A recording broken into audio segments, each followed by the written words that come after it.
राजा और तोता की कहानी। एक समय की बात है, किसी एक राज्य में हरिशंकर नाम का राजा राज करता था। उस राजा के 3 बेटे थे। उसकी ख्वाहिश थी कि वह उसका सबसे काबिल बेटा उसकी राजगद्दी संभाले, लेकिन वह इस बात लेकर संशय में था कि तीनों में से किसे वह अपना राजपाट सौंपे। एक दिन राजा को एक तरकीब सूझी। उसने उसी समय अपने तीनों बेटों को बुलाया और कहा, बेटे, आज मैं तुम सबसे एक सवाल पूछता हूँ। अगर तुम लोगों के सामने एक गुनहगार खड़ा हो तो तुम उसके साथ क्या करोगे? इस पर राजा के पहले बेटे ने कहा, उस अपराधी को सजाए मौत दी जानी चाहिए। वहीं दूसरे बेटे ने कहा, गुनहगार को काल कोठरी में बांध देना चाहिए। जबकि तीसरे बेटे ने कहा, पिताजी, हमें उसे सजा देने से पहले इस बात की जांच करनी चाहिए कि उसने सही में अपराध किया है या नहीं। डंडा। इस पर राजा के तीसरे बेटे ने सभी को एक कहानी सुनाई। एक राजा था जिसके पास एक बुद्धिमान तोता था। एक बार उस तोता ने महाराज से कहा, मुझे अपने माता और पिताजी के पास जाना है। राजा ने उसकी बात नहीं मानी, लेकिन तोता ने हार नहीं मानी। वह लगातार महाराज से जिद करने लगा कि मुझे माता पिता के पास जाने दें। अंत में राजा ने तोता की बात मान ली और कहा, ठीक है, तुम अपने माता पिता से मिलकर आओ, लेकिन वहाँ ज्यादा दिन नहीं रुकना।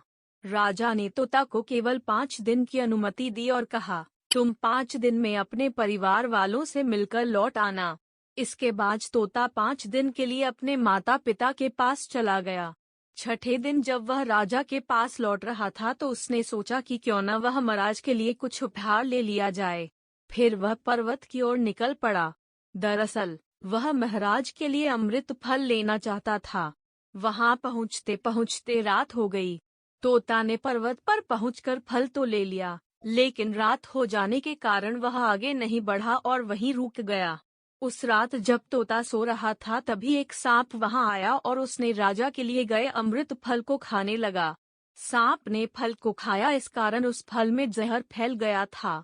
हालांकि तोते को इस बात की भनक तक नहीं थी। अगली सुबह जब वह जगा तो फल लेकर महल की ओर चल पड़ा। जब वह महल पहुंचा तो खुशी खुशी सीधे राजा के पास गया और कहा, महाराज, मैं आपके लिए यह अमृत फल लेकर आया हूँ। आप इसे खाएंगे तो सदा के लिए अमर हो जाएंगे। यह सुनकर राजा काफी प्रसन्न हुए। उन्होंने तुरंत उस अमृत फल को खाने के लिए मांगा।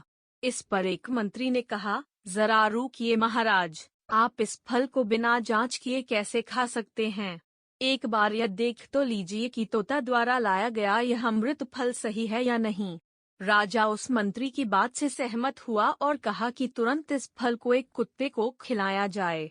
राजा का आदेश पाकर सैनिक ने फल का एक टुकड़ा कुत्ते को खिलाया। फल खाते ही कुत्ते की मौत हो गई। यह देख राजा गुस्से से आग बबूला हो गया।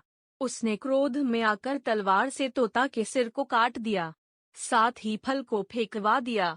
कुछ साल बाद ठीक उसी स्थान पर एक पौधा निकल आया। यह देख राजा को लगा कि यह उसी जहरीले फल का पौधा है। उसने सभी को आदेश दिया कि उस पेड़ का फल कोई नहीं खाएगा। कुछ दिन बाद एक वृद्ध व्यक्ति उस पेड़ के नीचे आराम करने के लिए रुका। उसे भूख भी काफी जोर से लगी थी। उसने उसी पेड़ से फल तोड़ा और खाने लगा। फल खाने के बाद वह बूढ़ा व्यक्ति एकदम से जवान हो गया। राज ने जब यह देखा तो वह आश्चर्यचकित रह गया। उसे समझ आ गया कि वह फल जहरीला नहीं था। उससे पर बहुत बड़ी गलती हो गई। उसने बिना सच्चाई जाने तोता को मार दिया। इसे लेकर उसे काफी पछतावा भी हुआ। इसके लिए वह मन ही मन खुद को कोसने लगा। इधर तीसरे राजकुमार की कहानी खत्म होने के बाद राजा हरिशंकर ने उसे ही अपना उत्तराधिकारी नियुक्त किया। इसके बाद राज्य में जश्न मनाया गया। कहानी से सीख। इस कहानी से हमें यह सीख मिलती है कि हमें कभी भी बिना जांच किए किसी को सजा नहीं देनी चाहिए।